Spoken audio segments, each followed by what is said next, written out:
I've been using forward-facing sonar for years now, and seeing everything that you thought you were going to be able to see down underneath the water is a lot easier said than done. But after watching today's video, you're going to know everything you need to know to maximize your ability to see that bait underneath the water, maximize your ability to see those fish down under the water, and also make sure to stay all the way till the end of the video because I'm going to be showing you a cheap way to maximize your ability to see your bait on that forward-facing sonar.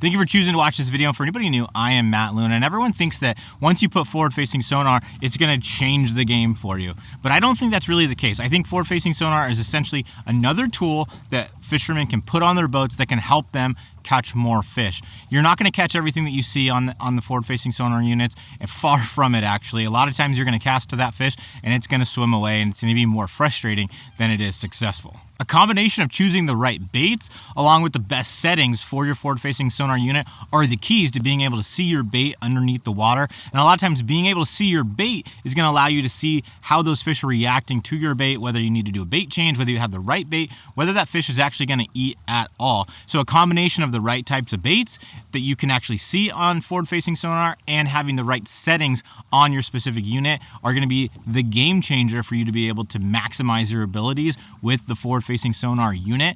And in today's video, when we get to the settings portion of today's video, I'm going to be talking about the Mega Live unit from Humminbird. That's the one I have on my boat. But a lot of the stuff before we get to the settings is going to be perfect information for you to be able to utilize no matter what brand of forward-facing sonar you have. Now, when it comes to baits that show up the best on forward-facing sonar, it's usually bigger baits show up easier on forward-facing sonar. That's not always the ones that's going to get you the bite when you're using the forward-facing units, but the bigger the bait, the easier it is to see on the forward-facing sonar. When you got to downsize, there are some tips that I'm going to get into here in a second that help you to see that bait a little bit easier. A technique that people use on forward-facing units a lot are swim baits and drop shots. A couple keys when it comes to maximizing your ability to see your bait on that unit is using a tungsten weight.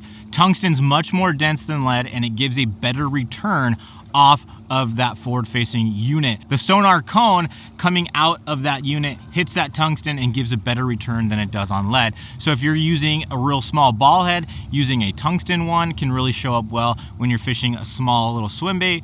If you're throwing a drop shot, the heavier the weight, the easier it is to pick up as well. And then when you put a tungsten weight, it shows up a lot better as well. Sometimes when you get everything dialed in, you can actually see the weight and the worm on that forward unit. But a lot of times you're just seeing that weight kind of go down to the bottom. But the bigger the weight, the easier it is to show up. And then when you add a tungsten weight, you get an even better return, and it's just easier to see everything that's going on down the water.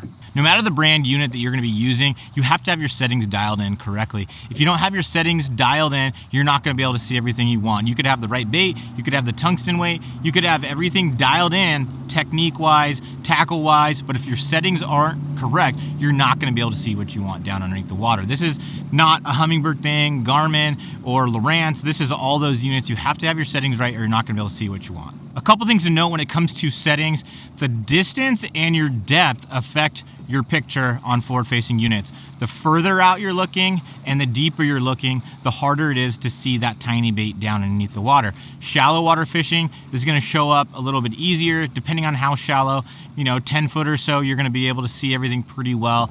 But if you're going out 100 feet and you're fishing 50 feet deep, you're going to be having a hard time seeing that little tiny drop shot go to the bottom. It is doable. It is something that people do all the time, but it makes it more difficult. If you're going to be able to pitch something 20 feet in front of the boat in 50 foot of water, it's going to be much easier to see that bait go down to that depth than it is at 100 feet. So keeping the distance and the depth in mind when you're getting your settings all dialed in and what bait you're choosing and where you're fishing is going to be paramount to knowing what to expect with the picture that you're getting from your unit. A couple things that I think you need to take note on, no matter the brand, is having your distance at a manual setting and having your depth range at a manual setting as well. Being able to manipulate those yourself is going to give you the best picture for your own eyes, because when you have that depth constantly changing up and down, it changes the picture that you're used to seeing. So that bait could look bigger, that fish could look bigger, but if you manually are changing all those yourself, depending on what depth you're specifically fishing in, depending on what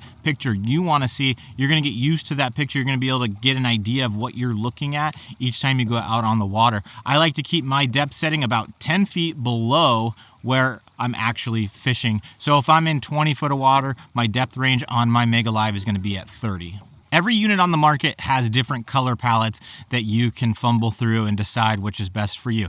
There is no best color palette. All of our eyes are different. All of us see things a little bit differently than one another. So you have to go in and really look at what color palette works best for you and what color palette works best for the conditions that you're fishing that day in particular. It's something that you definitely want to play around with. Just go into your settings, change your color palette. Whatever looks best to you is the one that you want to use. Something that might look best for me may not look best for you, and your eyes just don't relate to that color palette as well. So go in there, choose the color palette that shows everything that you think it should be showing and that shows up best for your eyes. Another setting that all these units have is some sort of sensitivity and some sort of contrast. The higher sensitivity and the higher contrast, the more specific things are going to stand out, but the more clutter you're going to get in the water. So if you turn your sensitivity way, way high, there's going to be a lot of clutter in that picture. If you turn the sensitivity down, it's going to clean up that screen and you might lose some detail as well. When you turn that contrast up really, really high, you're going to get a very, very sharp return on hard objects, but everything's going to start to brighten up and it's going to be sometimes hard to distinguish between a rock and a brush pile because everything's so bright on the picture that you end up losing some of that detail. So playing with that sensitivity, playing with that contrast is key to determine what looks best for your specific conditions. I'm about to dive into my specific Humminbird Mega Live settings, but before we get into that, let me know what you guys think about forward-facing sonar. There's always a ton of debate. Some people love it, some people absolutely hate it. And if you guys have been enjoying this content, make sure to give the video a like. And if you're new to my channel, want to see more from me, make sure to hit that subscribe button and turn on those notifications so you don't miss out on any other videos. Let's get into those settings. So you're gonna go into the menu and we're gonna go all the way up to the top. And right now you can record if you want to. You gotta have the Mega Live pinging on. I have it in Mega Live forward mode. You can toggle between the landscape mode or going back to down mode, but right now it's in the position to be on forward mode. So then we're gonna go down and the display mode is in different degrees, and this is what I found the best for deep water fishing and shallow water both. It kind of just lets you to, it allows you to not have to mess with the different degrees and cone angles and stuff like that. It's kind of good all around. So I keep it on the 60-degree mode. I have auto sensitivity and contrast off. Right now my sensitivity is set at 11. My contrast is at 3. My dynamic contrast is on high. My forward range is at 50, which I adjust that on the fly depending on how far out I need to fish.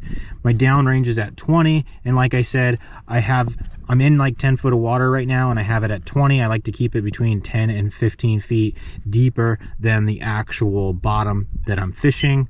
My Mega Live colors, my color palette is on 5. This green palette shows up really well for my eyes.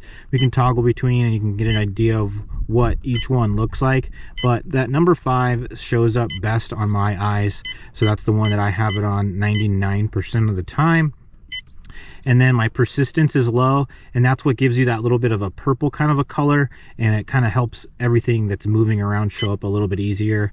And then once again, you have the recording option for your Mega Live. With the settings that I just gave you, those may not be the best settings for you each and every time you go out, but it's a good starting point and you can adjust your unit to what suits you best. Maybe that color palette's not right, maybe the depth ranges isn't right, maybe you need to be able to see further out, maybe you want to see closer.